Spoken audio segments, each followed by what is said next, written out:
Nasa Naga City po ngayon si incoming Vice President Leni Robredo nung nalaman niya rin na ang nanalo sa official canvassing sa pagka-vice-presidente ay siya. At sa punto pong ito, makakausap natin live si Congresswoman Robredo. Magandang gabi po, Congresswoman Robredo, at congratulations. Magandang gabi, Jessica. Maraming salamat. Abiso lang po sa ating mga viewer, may delay po sa aming satellite signal kaya medyo may dead air po sa pagitan ng aking tanong at ang sagot po ni Congresswoman Robredo sa ating interview ngayon. Congresswoman, match ho ba yung inyong hawak na mga COC, yung lamang po na sinabi sa final tally, 260,000? 263,000, Jessica, eksakto yung figures na nakalap namin galing sa aming COCs. Eksakto ito dun sa pagbilang ng COMELEC at eksakto din yung lumabas sa Kongreso. Okay. Kaya ano talaga, yung discrepancies, na-address siya, ano naman, may explanation lahat. Talagang yung inaasahan namin na lamang, yun naman talaga yung naging final. Nung nakita nyo po yung final tally, ano po yung naramdaman nyo? What were the thoughts going in your head? Kasi although matagal na yung unofficial quick count, ganun din yung resulta dito sa lumabas ngayon. Parang ano ba yun? May pagka-anticlimactic o parang may pagka-suspended animation din? Kasi May 9 pa yung election, ngayon lang nagkaroon ng final canvassing. Dalawang bagay, Jessica. Yung pinakauna, masayang-masaya ako na ngayong araw na to natapos yung canvassing. Kasi kaya kami nasa Naga ngayon ng aking mga anak kasi 58th birthday nung asawa ko today. Kaya parang napaka-meaningful nung pagtatapos niya kasi parang yung asawa ko yung nag-birthday pero pakiramdam namin siya yung nagregalo sa amin. At kahit yung mga kababayan namin dito masayang-masaya kasi yung pakiramdam ba na parang very providential, hindi naman namin inasahan before na matatapos ngayong araw. Ang expectation nga namin baka first or second week of June pa. Pero parang sobrang bonus na ngayong araw na to na espesyal sa amin lahat natapos. Pero yung kabilang banda, parang na-relieve ako kahit papano kasi kung naaalala natin, nung patapos pa lang yung bilang sa COMELEC, parang yung kampo ni Senator Marcos sinasabi na yung COCs nila, yung bilang ng COCs na, yung bilang na lumalabas sa mga COCs nila, hindi nagja-jive dun sa lumalabas. Parang meron nung allegations na parang binobombahan, merong discrepancies, merong maraming mga parang mind conditioning na nangyayari. Kaya grabe yung relief na nangyari sa amin ngayon na tapos na yung canvassing. Pinakita na kung ano yung lumabas ngayon sa Kongreso, parehong-pareho yun nasa website ng COMELEC, parehong-pareho yun dun sa COCs na hawak ng kampo namin at pareho din sa COCs na hawak ni Senator Marcos. Parang pinasinungalingan yung kanilang dating allegations na meron din silang hawak na ibang COCs na iba yung resultang binibigay. Kasi apparently nung binuksan sa Kongreso, nag-match naman yon sa records namin, saka sa records nila. Pero ang kuno-question po yata ngayon, Congresswoman, no, yung pong tinatawag nilang undervotes, meron po silang bilang na 3.9 million daw. I think ang pinatutungkulan nila, medyo may irregularidad din daw po dito. Pero kung napapansin kasi natin, Jessica, nung nag-umpisa pa lang to, iba yung alegasyon. Nag-umpisa ito, merong kung naalala natin, yung code na pinasok, parang sinasabi nila na naapektuhan nun, parang binombahan nun yung mga boto ko. Lumabas naman na hindi yun totoo, tapos yung bago na ang susunod nilang alegasyon, na may discrepancy sa numero ng COCs nila, sa COMELEC, na ano din yun, na pasinungalingan din yun. Ngayon, bago na naman, eto na namang null votes. Ako kasing interesado din ako nila na ma-find out kung bakit ganito yung null votes. Pero kung titingnan natin yung record, hindi lang naman maraming null votes yung sa Vice Presidency, pati sa ibang mga posisyon, marami din talaga null votes. Pero yung sa akin lang, parang yung pagpasinungaling ng mga allegations nila before, nakikita natin ngayon kung ano talaga yung totoo. Parang napaka-unfair naman yata, hindi lang sa akin, pero unfair din dun sa maraming bumoto sa akin, maraming supporters, para palabasin na kaya ako nag-lead ng ganito sa kanya ay kami ay nandadaya. Kaya sa akin naman talaga yung interest ko mapatotohanan kung ano talaga yung sinasabi nila. Ngayon may dalawa na silang kine-claim na hindi tama. Sana kung ano pa yung ina-allege nila, dumating din yung panahon na ganun din, ganito din yung mangyayari. May nabasa ho akong interview nyo kanina, sabi nyo raw ho, I'm sure pinagtatawanan ako ni Jessie ngayon. Tama ho ba yung pagkaka-quote sa inyo? Because ang sabi nyo raw, ayaw na ayaw nyong pumasok sa politika, tapos heto kayo ngayon. You are about to assume the second highest position in the land.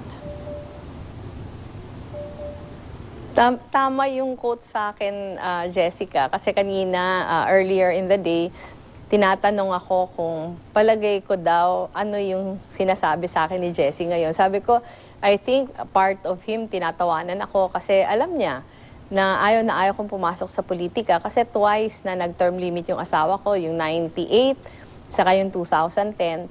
At maraming humihiling sa aming grupo na ako yung humalili sa kanya. At kinausap ako ng asawa ko on both times. Sinasabi ko sa kanya, never akong papasok sa politika. Sabi ko, tama na isa sa atin ang nandyan. Hindi ko nadadagdagan pa yan. Kaya sabi ko ngayon, una no nag-congresswoman ako, tapos ngayon VP na. Sabi ko siguro tawan-tawa sa akin yung asawa ko na parati niya kasi sa akin sinasabi na kung ano yung nakatakda siya yung mangyayari. Kahit pa tumago kami ng tumago, kung yun yung nakatakda para sa amin, siguradong mangyayari. Parang feeling ko lang ngayon, siguro tumatawa siya, sasabihan niya ako, sinabi na sa'yo. Pero tingin ko din, part of him, parang sinasabihan ako, umayos ka. Kasi ako, pinaghirapan ko yung magandang pangalan natin, dapat hindi ko yun sirain. Kaya yun naman yung challenge sa akin ngayon. Speaking of nakatakda o tadhana, Congresswoman Robredo, kayo po ang second widow to prevail over a Marcos. Does that come with a lot of meaning po for you? And do you see the, for a lack of a better word, do you see the poetry in this happening? Yung marami, Jessica, nagsasabi na parang very poetic yung turn of events. Ako, palagay ko to a large extent, ano naman to, parang coincidence. In the sense na hindi ko naman ito binalak, parang nangyari lang talaga. Iba naman yung sitwasyon namin ni President Cory noon.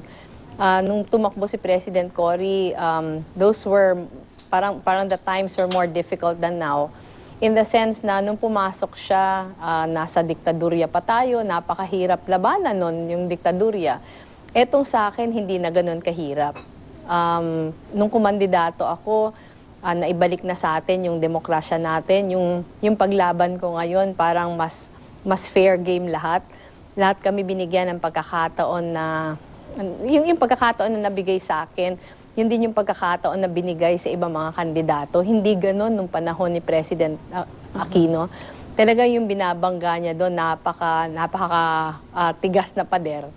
Pero nagtagumpay pa din siya. Yung sa akin naman ngayon, parang tingin ko hindi ko naman, parang iba naman yung level ng aming pakikipaglaban. Siguro nagkataon lang na pareho kami widow, pareho namatay yung aming asawa habang naninilbihan sa bayan. Paano nyo ho pinaghahandaan itong pagiging vice-presidente ninyo vis-a-vis incoming President Duterte? I'm sure babantayan po ng marami. Ano ho kaya magiging dynamic sa pagitan po ninyo? Ako tingin ko naman Jessica, mag-work well together naman kami. Unang-una, alam ko naman na obligasyon ko na ibigay yung aking buong suporta sa ating magiging Pangulo. Yung success naman ng kanyang administrasyon ay para yun sa bayan natin. Hindi natin ma-afford ngayon na yung mga opisyal ng gobyerno mag-aaway-away. Galing tayo sa isang napaka-divisive na eleksyon. Panahon na para mag-rebuild tayo ng mga nasira noong nakaraang eleksyon.